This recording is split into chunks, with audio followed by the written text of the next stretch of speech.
What's going on, people? I am Swerver, and this is the Opinionated Facts Media Group podcast. I'm joined by my amazing team, Done to be great, Coco Love, and Illuminated Lenses. How are you guys doing today? Doing Pretty good. good. I'm pretty How are good, you? man. I'm good, man. I'm good. I'm excited to share this podcast episode with our listeners today. We're going to be talking about Deon Sanders and Tracey Edmonds, their breakup and split. We're also going to be talking about Vincent Hughes and Cheryl Lee Ralph and their living arrangements. We think you guys will find this to be very interesting as we talk about it today. On this podcast, our mission is to build better relationships within our community through using the power of conversation. So we're going to start off with Deon Sanders and Tracey Edmonds. It's a post that we saw online, and I think Coco could share that with you guys. So we'll start there. So I ran across this post and it's kind of shady, low key, but so it says Deon Sanders is a 56-year-old with a missing toe and still wouldn't marry Tracey Edmonds after she Wait a gave minute. him 14 years of her life. This is the epitome of what a placeholder looks like. Stood beside him when his health was failing, stood beside him during the Jackson State drama, and stood beside him during his rough first coaching season at Colorado, and he still doesn't want to marry her. Yikes, y'all be safe out there. I feel like it was very petty to put in there that the man was By missing this the toe. toe. I I'm about to say mean, that like, that come toe on shot now. was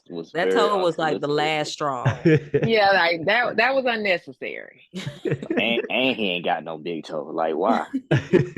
Exactly. Look, I'm gonna give y'all a little bit of backstory. I did a little bit of digging. So they met back in 2012 on a movie premiere, and I think Deon at the time was looking to air a show I never saw. It was a Deon Family Playbook. I used to watch that. Yeah. Yeah. So I don't think it was on that long, but anyway, that's how they ended up meeting because Miss Edmonds, I think she's a TV producer and businesswoman. So she's been doing her own thing for a while. And if you guys didn't know, she has two children by the musician Babyface. I think they were also married too. Oh, okay. Yeah. Okay. Makes sense. Okay. Got it. Yeah. Then Deon has five children. I think he was married twice, and he was actually engaged to Miss Edmonds, from my understanding, but they weren't married. I'm assuming over the course of time, they just saw some differences or whatever, and I guess they decided to call it quits. But I wanted to share this with you guys. Like, what is a placeholder? Let's talk about what that is, since she wanted to call that young lady a placeholder. I got this from medium.com, and I'm just gonna go straight into what it says. It says, what does being a placeholder mean? Usually, someone is or becomes a placeholder because the other person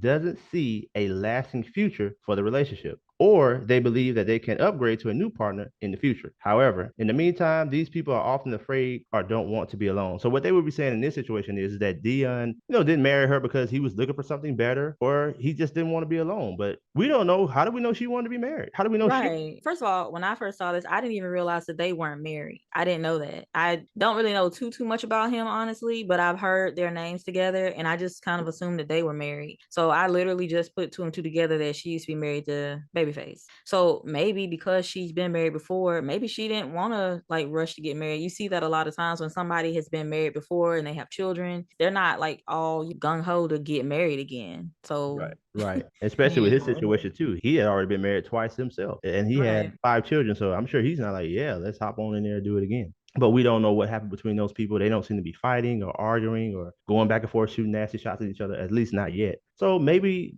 that's what they both came to the agreement on. They just didn't want to be married. Yeah. I say the Yeah, good thing about it is that like because it's not a divorce involved, they're not having to it doesn't have to be nasty. You know what I'm saying? Like, Right. oh, I want the house or, whatever. I don't know how if they purchase anything together, but by them not being married, I'm thinking that, you know what I'm saying, they might have done things separately. Like you got your house, I got Right. mine type of thing. So it might be a easier situation. And let's be clear too, for the people that may think that she was there is any gold digging going on. Miss Edmonds was already straight before she met Deon, and apparently he was too already straight himself. So I don't think it's a situation where people was after any money, and they don't have any kids together. So from my understanding, so hey, it should be an even split. I'm not sure if you all are fans of wrestling. I used to love wrestling. My love for it has died down over the years, I'm but still a big wrestling fan. Right. okay. So if you all know John Cena, he was married to one of the Bella twins. I think it was Nikki Bella. I'm not sure if he said he didn't want to get married because they did eventually get married, but he made it very clear he didn't want any children. And she wanted children, but she still got married to him anyway. And when he didn't change his mind or budge on it, that led to their divorce. Yeah. So it just reminded me, like I said, don't know their situation, and it could have been very well she didn't want to get married either. But just to me, it just reminded me, communication is key. If you know that's something in your heart you want, and the other person is telling you very clearly, hey, I don't want this, I don't ever see myself doing this because of whatever their personal reason is, just kind of take heed to that. And just know, if you're going to enter this relationship, be honest with yourself. Are you really willing to sacrifice what it is that you truly want in order to be with this person? Sometimes people know when they're just not good for it. It's no point of wasting each other's time. If you know that you're just not ready, then just don't do it. Yep, just be honest with yourself. We're going to transition to a different type of situation here. This is when people that may be in relationships but live separate. Coco has more on that. So basically, rumors were going around about Cheryl Lee Ralph and her husband, Vincent Hughes, and their living arrangements. I think they've been married for like 18 years. And so she chose to speak out about the rumors. So this is an article from People magazine, and she talks about her husband. So she's 66. And if you don't know who that is, she's one of the stars of Abbott Elementary. And her husband is actually the Pennsylvania state senator. His name is Vincent Hughes. He's 67.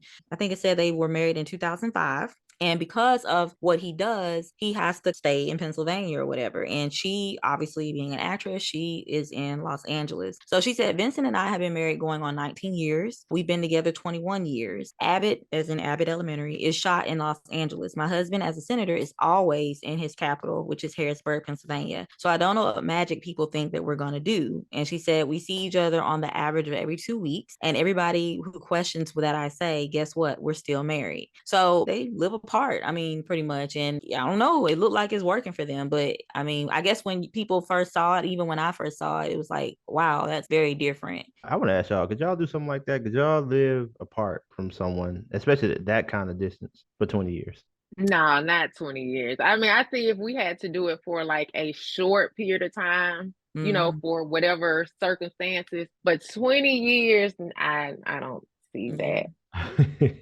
Yeah, I don't think I could either. I could do it, like Journey said, maybe for like a year, because like maybe when you get married, maybe you have some contractual obligations as far as like work is concerned. So, I could maybe do it for a year, but we got to bring that thing together. Now, I will say though, by them being older, she's been married before, I believe. Her children are by someone else, and he has his own children as well. So I can understand that take part in that. And I believe she kind of addressed that as well. When they first started out, she said that she was very determined to keep her children close to their father. I'm assuming maybe he's in Los Angeles as well. So other things come into play, but we'd have to figure something out.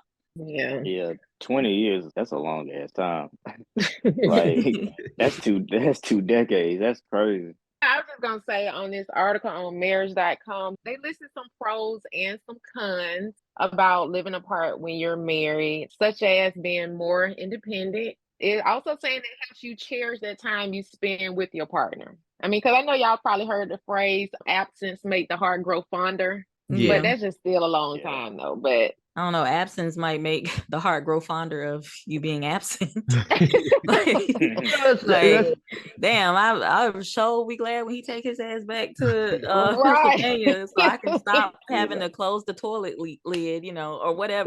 Be like, damn, ever since they left, damn food just stay in the refrigerator. Especially when, and again, it's saying your independence, but like you said, that could turn into a con, because okay, now he's here, so I gotta accommodate him and all this stuff. So yeah, that's true. Yeah. One of the ones was talking about having control over your schedule. That's like you said, Journey, you don't really have to consider, because they way over there. There's nothing you can do. They are in another state. But I will say, just going back to, like you said, growing fonder of the person being gone. I was in school and I was getting my commercial driver's license, and one of the things the instructor said, he said, man, y'all haven't been out there yet, but when y'all start going out there, some of you guys may be out a week, 2 weeks, months at a time. And he was like, one thing that I noticed, this is him speaking to us, my instructor, he was saying that when he started driving trucks, he saw his wife and his kids all the time. But he was like, after he started driving his truck, he said he remembered when he was at home before he got on the road, how the kids would run up to him and have conversations with him and just interact with him, and the wife would interact with him a little bit more. But after he had been on the road for a while, they just stopped coming up to him. They was expecting him to leave, so his relationship with them had changed because he wasn't there. Kind of makes me think about this situation too. So I don't know whether that's a pro or con, really, but yeah. But I do encourage everybody to go check out that article, marriage.com, on the 10 pros and cons. about being together or living apart. But other than that, you guys, what do y'all think about the Deon Sanders and Miss Tracey Edmonds situation? And also, could you live apart? If it was you and you got with somebody that you really liked or loved or even married, could you be with apart but together for 20 years? Let us know down in the comments below. I want to thank y'all so much for always supporting us. Don't forget to like and subscribe. I am Swaver, joined by Journey to Be Great, Illuminate Lenses, and Coco Love. This is the Opinion Effects Media Group Podcast. Until next time, peace.